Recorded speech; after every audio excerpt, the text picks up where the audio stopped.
streaming on HBO.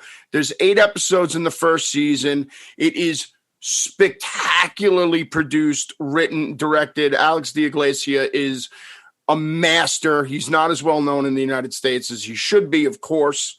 If you have never seen the film Perdita Durango, it was released in the United States as Dance with the Devil because they cut some stuff out of it, but it stars Rosie Perez and Javier Bardem. Javier Bardem is in many terrifying roles. This was the first time I ever saw him, and he's is almost terrifying in this as he is as Anton Chigurh in No Country for Old Men. So that's also something else to check out. But 30 Coins, it's available on HBO streaming.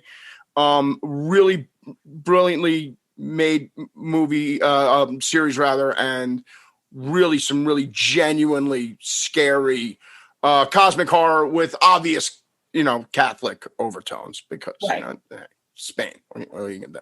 But it's great, Vatican intrigue and all that kind of stuff too. Nice. Yeah. And really, I think you and Brian will love it.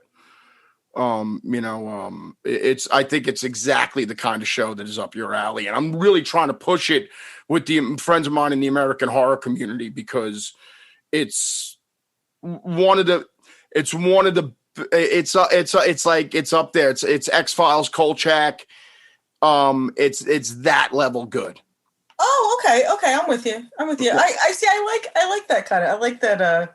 Like where there's the potential for Monsters of the Week. I like that. It's absolute Monsters of the Week, and the Monsters of the Week are, Mayor. Yeah, special effects are impressive. Yeah. Oh, cool. See, that to me, like, I can almost put up with like a bad movie if the monsters are cool.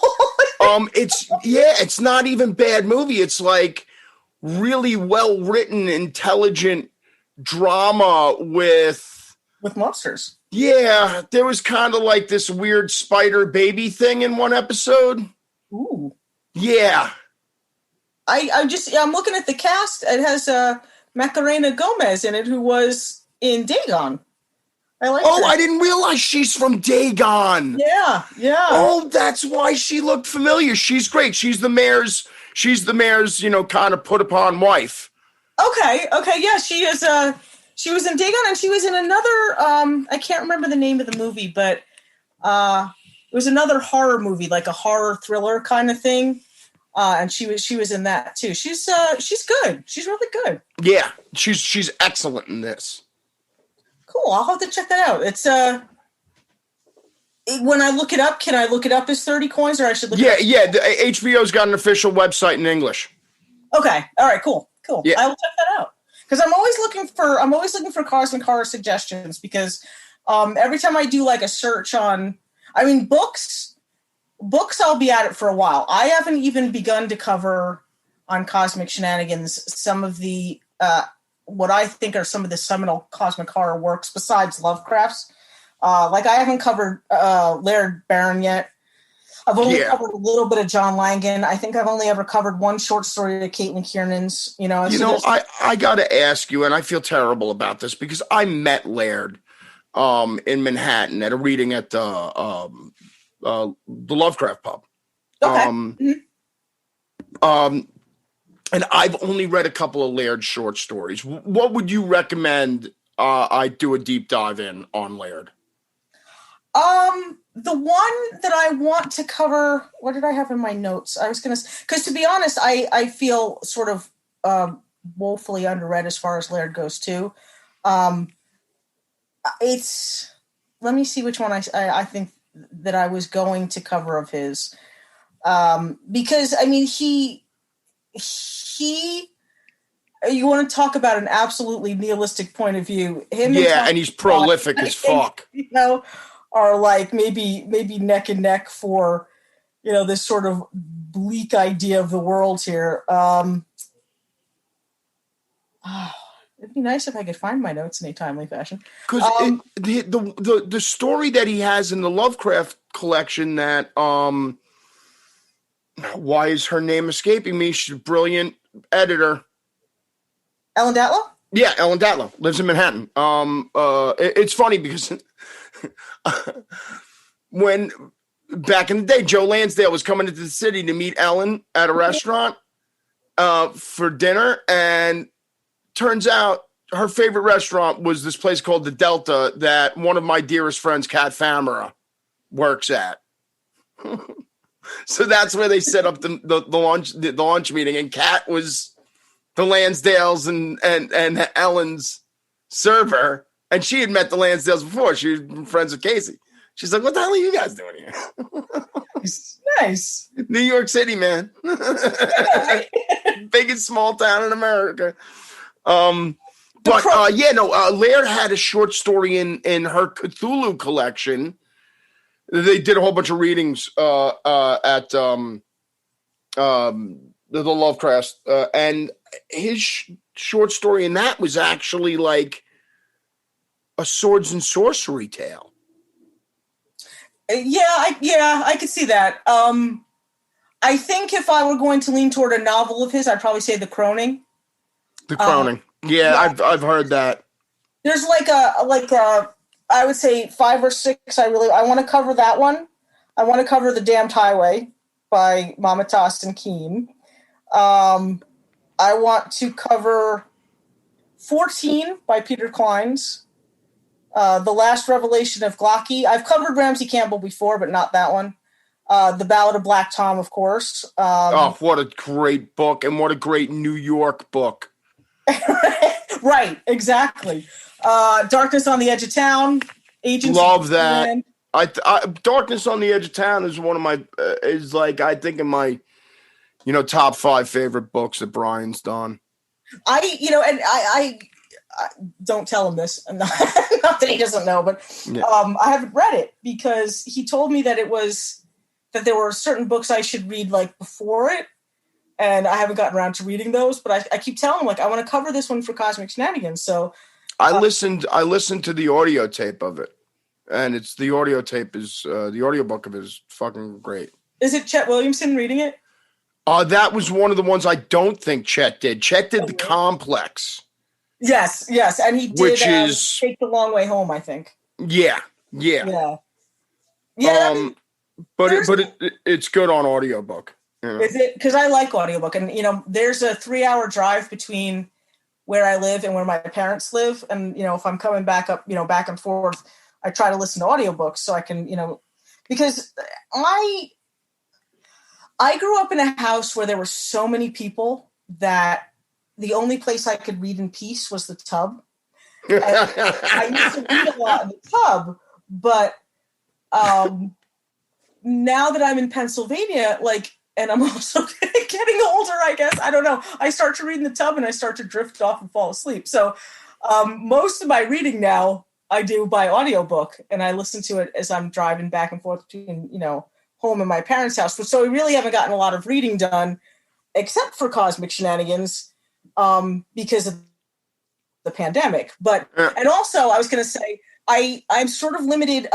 Those are older books. As far as what I'm reading now, I'm reading for the Shirley Jackson Award, so I can't talk about what I'm reading. Oh yeah, that's awesome. But it's really kind of an honor. It's like, oh, hey, the smart people want me to weigh in on smart people things.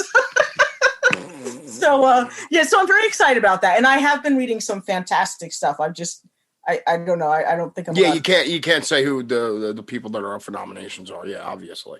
But I'm looking forward to that.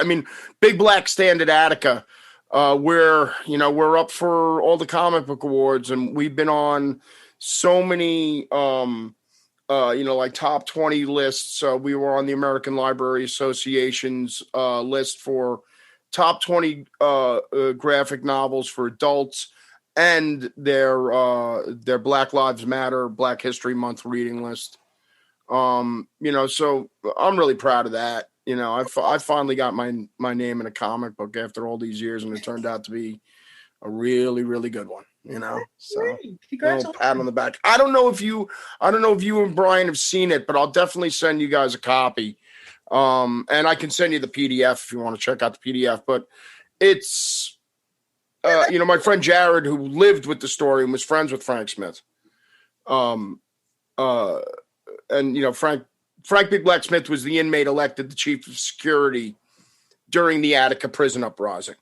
Okay. And even though he was responsible for saving any number of lives, and everyone was killed by New York State troopers and New York corrections officers retaking the prison, they tried to pin the deaths of the hostages who were, prison employees on Frank Smith and others, and tortured him horribly.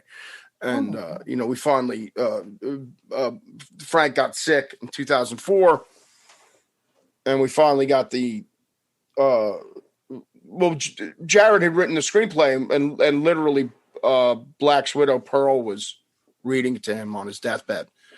And then 12 years later, I'm like, listen, man, we had Spike Lee had the script on his desk, but how many fucking screenplays does Spike Lee have sitting on his desk? And I'm like, listen, we can get a comic book of this made, man. Yeah. We can do it. And 4 years later, we were 4 years from concept to publication. Less than 4 years, actually, because we came up with the concept in, it was July 2016, and we were published in February 2020. Wow. Very nice. And we're also blessed because we found the most incredible artist who decided to work with us, who is our friend Amazing Ann, the amazing Ann, who is a Frenchman. And the way we found out about him is that he did a biography for Muhammad Ali. And Jared and I saw it, and we were like, this guy is perfect. He's never gonna do it. We sent him an email, and he gets back to us that day. He's like, is this story all true? Jared goes, not only is it all true, it's documented in New York State Supreme Court. Jared's stepdad is one of the attorneys that represented Black and the Attica brothers in the case against Nelson Rockefeller and the state of New York. So Amazing Ann was like, he's like, listen, I'm your guy. 24 hours later, he sent us his first piece of sample art. And we are just so absolutely lucky to have him. And he's brilliant. He's a machine. That's awesome. Yeah. It came together, because we're like, Jared and I are like, this guy's gonna think we're scam artists. He's like, he's not gonna, and now I'm representing Amazing Ann, and Jared and he are currently working on a biography of Elston Howard, who was the first Black New York Yankee.